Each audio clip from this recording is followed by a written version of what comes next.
एक राजा था जिसका नाम रामधन था। उनके जीवन में सभी सुख थे, राज्य का काम काज भी ऐशो आराम से चल रहे था। राजा के नैतिक गुणों के कारण प्रजा भी बहुत प्रसन्न थी, और जिस राज्य में प्रजा खुश रहती है वहां की आर्थिक व्यवस्था भी दुरुस्त होती है। इस प्रकार हर क्षेत्र में राज्य का प्रवाह अच्छा था। इतने सुखों के बाद भी राजा दुखी था क्योंकि उसकी कोई संतान नहीं थी। यह गम राजा को अंदर ही अंदर सताता रहता था। प्रजा को भी इस बात का बहुत दुख था। वर्षों के बाद राजा की यह मुराद पूरी हुई और उसे एक पुत्र की प्राप्ति हुई। पूरे नगर में कई दिनों तक जश्न मना, नागरिकों को राजमहल में दावत दी गई। राजा की इस खुशी में प्रजा भी झूम रही थी। समय बीतता जा रहा था। राजकुमार का नाम नमन सिंह रखा गया। पूजा पाठ एवं इंतजार के बाद राजा को संतान प्राप्त हुई थी, इसलिए उसे बड़े लाड़ प्यार से रखा जाता था। लेकिन अति किसी बात की अच्छी नहीं होती। अधिक लाड़ ने नमन सिंह को बहुत बिगाड़ दिया था। बचपन में तो नमन की सभी बातें दिल को लुभाती थी, पर बड़े होते होते यही बातें बदतमीजी लगने लगती हैं। नमन बहुत ज्यादा जिद्दी हो गया था। उसके मन में अहंकार आ गया था। वो चाहता था कि प्रजा सदैव उसकी जय जयकार करे, उसकी प्रशंसा करें। उसकी बात ना सुनने पर वो कोलाहल मचा देता था। बेचारे सैनिकों को तो वो पैर की जुती ही समझता था। आए दिन उसका प्रकोप प्रजा पर उतरने लगा था। वो खुद को भगवान के समान पूजता देखना चाहता था। आयु तो बहुत कम थी, लेकिन अहम कई गुना बढ़ चुका था। नमन के इस व्यवहार से सभी बहुत दुखी थे। प्रजा आए दिन दरबार में नमन की शिकायत लेकर आती थी, जिसके कारण राजा का सिर लज्जा से झुक जाता था। यह एक गंभीर विषय बन चुका था।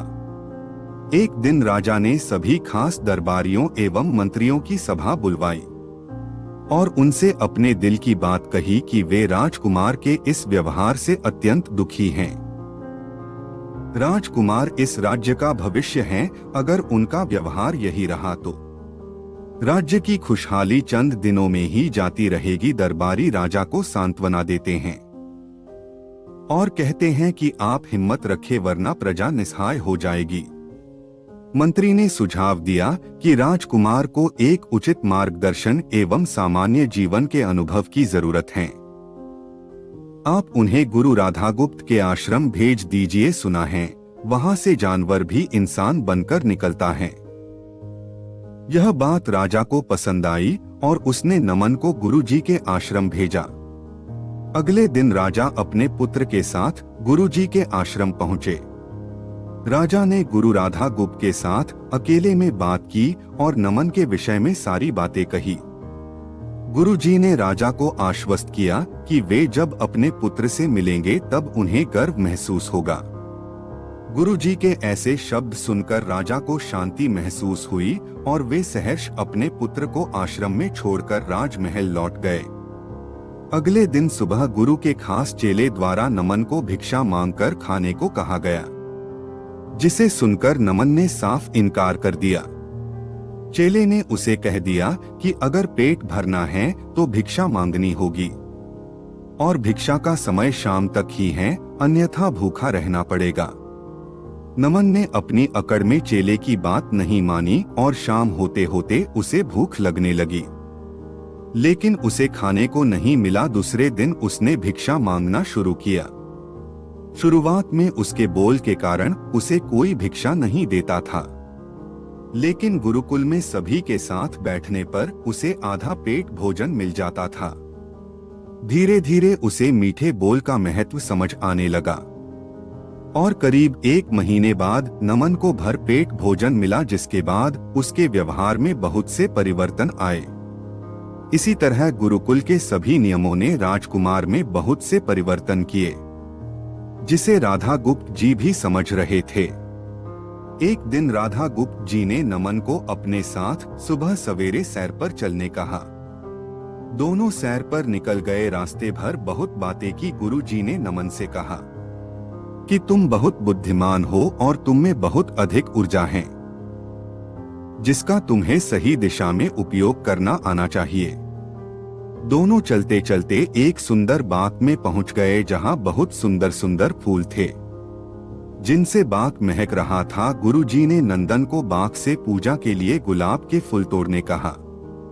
नमन झट से सुंदर सुंदर गुलाब तोड़ लाया और अपने गुरु के सामने रख दिए। अब गुरुजी ने उसे नीम के पत्ते तोड़कर लाने कहा। नमन वो भी ले आया। अब गुरुजी ने उसे एक गुलाब सूंघने दिया और कहा, बताओ कैसा लगता है। नमन ने गुलाब सूंघा और गुलाब की बहुत तारीफ की। फिर गुरुजी उसे नीम के पत्ते चखकर उसके बारे में कहने को कहा।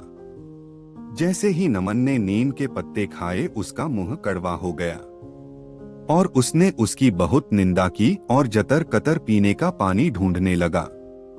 नमन की यह दशा देख गुरुजी मुस्कुरा रहे थे। पानी पीने के बाद नमन को राहत मिली। फिर उसने गुरुजी से हंसने का कारण पूछा। तब गुरुजी ने उससे कहा कि जब तुमने गुलाब का फूल सूंघा तो तुम्हें उसकी खुशबू बहुत अच्छी लगी और तुमने उसकी तारीफ की, लेकिन जब तुमने नीम की पत्तियां खाई तो तुम्हें वो कड़वी लगी और तुमने उसे थूक दिया और उसकी निंदा भी की। गुरुजी ने नमन को समझाया, जिस प्रकार तुम्हें जो अच्छा लगता है तुम उसकी तारीफ करते हो, उसी प्रकार प्रजा भी जिसमें गुण होते हैं उसकी प्रशंसा करती है। अगर तुम उनके साथ दुर्व्यवहार करोगे और उनसे प्रशंसा की उम्मीद करोगे तो वे यह कभी दिल से नहीं कर पाएंगे। इस प्रकार जहां गुण होते हैं वहां प्रशंसा होती है। नमन को सभी बातें विस्तार से समझ आ जाती हैं और वो अपने महल लौट जाता है। नमन में बहुत परिवर्तन आता है और वो बाद में एक सफल राजा बनता है। कहानी की शिक्षा। गुरु की सीख ने नमन का जीवन ही बदल दिया। वो एक क्रूर राजकुमार से एक न्यायप्रिय दयालु राजा बन गया। इस कहानी से हमें यही शिक्षा मिलती है कि हम में गुण होंगे तो लोग हमें हमेशा पसंद करेंगे।